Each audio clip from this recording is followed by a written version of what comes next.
So today we are diving into one of the most fascinating pharmaceutical companies in India. So that is Caplin Point Labs. So this company, as you can see, 716 bagger. So this company has created humongous wealth for the investors and built a unique business model that most pharmaceutical giants have ignored. So let's break it down. And coming to the history part, so founded in 1990, so Caplin Point started as a manufacturer of ointments, creams, and external applications. And by 1994, so it went public with an IPO, and that was oversubscribed by 117 times. So the highest in the Indian pharmaceutical sector at the time. And eventually, it started its expansion by setting up manufacturing facilities in Pondicherry, and over the years, it strategically entered into the emerging markets like Latin America and Africa. So while most Indian pharmaceutical companies were rushing towards US and Europe, Caplin took a different path. It went where nobody else dared to go. So, and coming to the unique strategy and their business model, so Caplin Point's business model stands out from the traditional pharma companies. So first is, they target underserved markets. That is, instead of competing in highly regulated Western markets, so initially they focused on Latin America, Africa, and the Caribbean, where the demand was high, but the supply was poor. And their stock and sale model is also unique. So unlike most pharmaceutical companies that rely on distributors, Caplin owns its last mile distribution network in many of its key markets, giving it direct access to customers and, of course, the better margins. And the company operates with a negative working capital cycle, meaning it collects money from the customer before paying the suppliers, ensuring strong cash flows. And unlike most companies that raise huge debt for the expansion, Caplin has grown purely through internal accruals, making it a highly sustainable business. And last but not the least, in the recent years, the company has moved into the US, that is regulated markets, through its subsidiary company, that is Caplin Steriles Limited, launching its own label injectable products. And coming to the financials of the company, so Caplin Point Labs is a high growth company. So the sales growth is like more than 20%, and net profit growth is also pretty high. Financial health is pretty strong, positive cash flows, and the profitability metrics like return on equity or return on capital employed is also like very high, like almost 30-40% in terms of return on equity or return on capital employed. So high profitable company, strong financial health, and high growth as well. So then comes the future growth drivers or the future plans. So Caplin is now entering into the highly regulated markets like US, Canada, and Brazil with these products, for example, injectable and oncology drugs. So this will help in the expansion into complex and high margin products. With biosimilars and insulin products, this is targeting the next wave of the pharma growth. And of course, AI driven R&D and automation in manufacturing, that is the technology related investments. So what are the pros? That is what is good, what is bad. So coming to the pros, unique business model, strong financials and high margins, expansion into the regulated markets, that is US and all, are the major advantages of Caplin Point. Whereas if you look at the cons, increasing competition in the US market and Latin America dependency. So they are mostly, even today, they get a lot of revenue from Latin America. So they need more geographical diversification, and that is what they are trying to do with, by entering into the regulated markets like US and all. So Caplin Point is not just another pharmaceutical company. It is a story of smart strategy, disciplined growth, and a long-term vision. But before we jump into whether we should buy the stock or not, before doing that, let's try to understand the current valuations as well. So far, whatever we are discussing about is the business part, and the business is pretty fantastic, and even future is also optimistic. But like I said, let's look at the current valuations as well. And please pay attention here. This is very important. So my reverse DCF analysis suggests that for Caplin Point Labs to justify the current share price of 1916 rupees, so it must sustain a 23.17% sales growth for the next 10 years. Here you can see the company should generate 23.17% sales growth straight for the next 10 years and improve the margins from the current 29.59% to 33.89%. So that's a jump in the margin. So margins must improve and achieve a 31.16% free cash flow growth CAGR.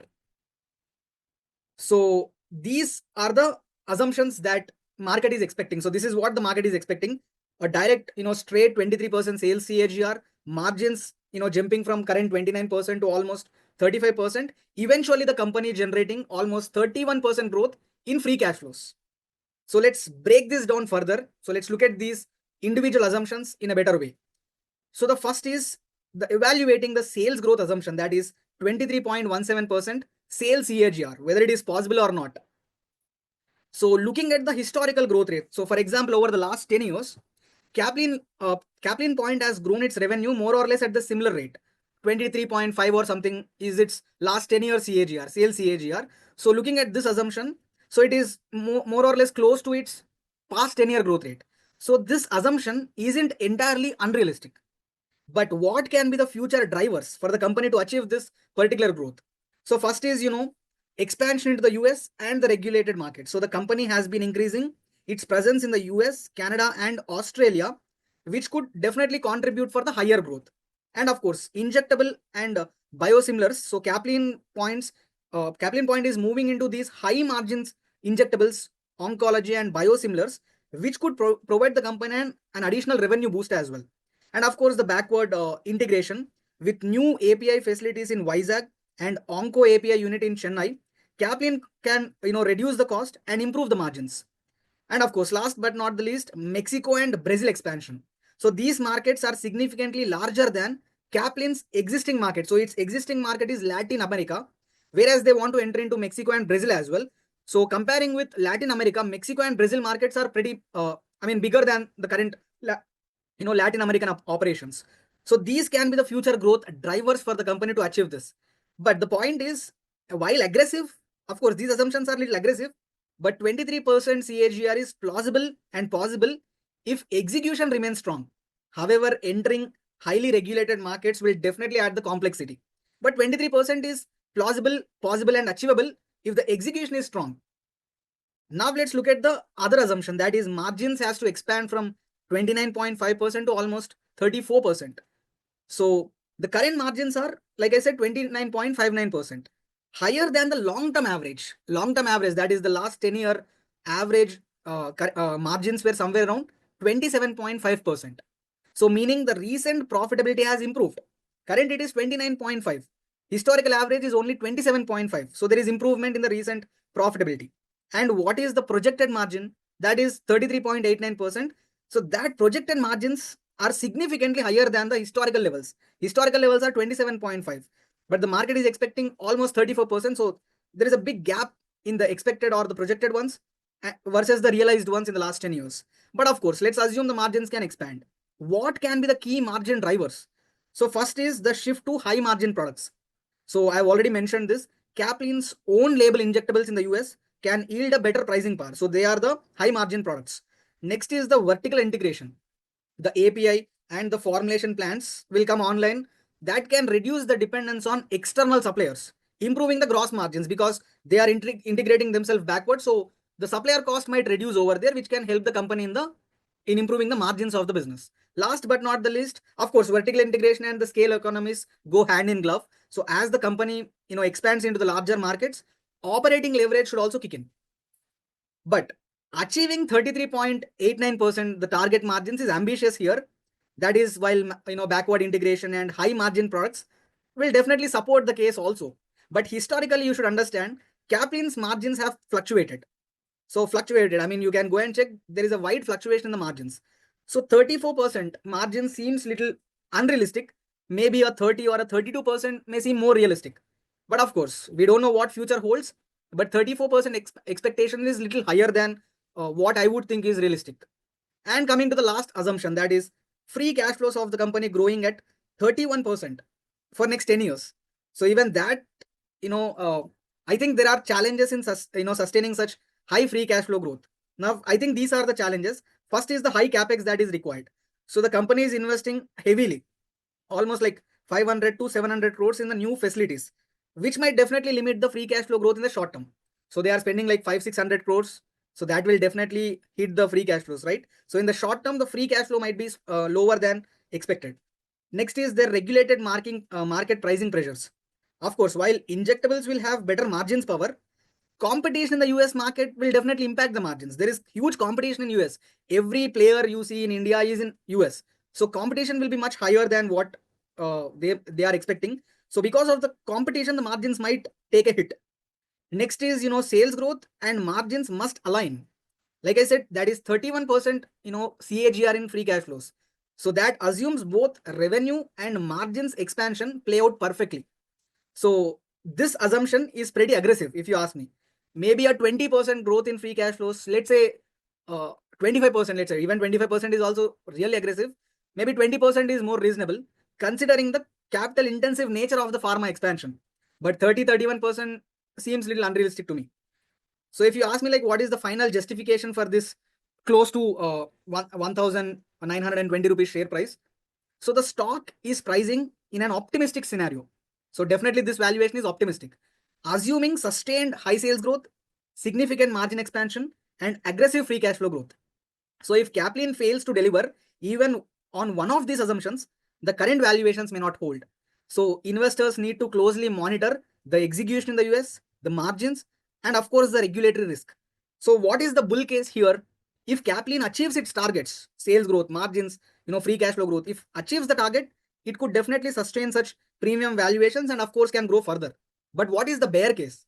If execution falters, margin expansion stagnates, or the US business faces pricing pressure, the stock may not justify the current valuation.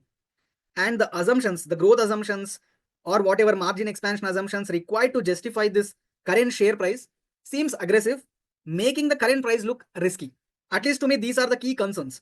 So first is sales growth of 23% is challenging. If it matches, Caplin's past performance, that is last 10 years is also more or less same 23%. But sustaining this for another decade requires flawless execution in the new markets, that is US, Canada, and Brazil. US market entry is tough due to pricing pressures and of course regulatory hurdles. US FDA is pretty strict in terms of regulatory compliances. So that hurdle is always there while entering into the regulated market. Next is margins expanding to almost 34% is also optimistic. Like I said, Caplin's historical, that is last 10 years margins were somewhere around 27.5%. So jumping to 34% is a big ask. And maintaining 34% throughout is also a big ask. So even with their high margin injectables and APIs, competition, like I said, US market is pretty competitive. So competition can limit the margin gains. So that is what I would say with the margins of the company. Coming to the free cash flow growth rate, that is 31% straight for the next 10 years. That is also a little unrealistic. Like I said, high capex requirement for expansion, for example, maybe for new facilities or R&D, might eat into the free cash flow. So pharma business, especially in the regulated markets, rarely see such consistent, free cash flow growth. So hence the stock is pricing in near perfect execution. Any misstep, in sales growth, margins, or free cash flow expansion could lead to the downside risk. So if you ask me, like, what is my final call, I would say wait and watch.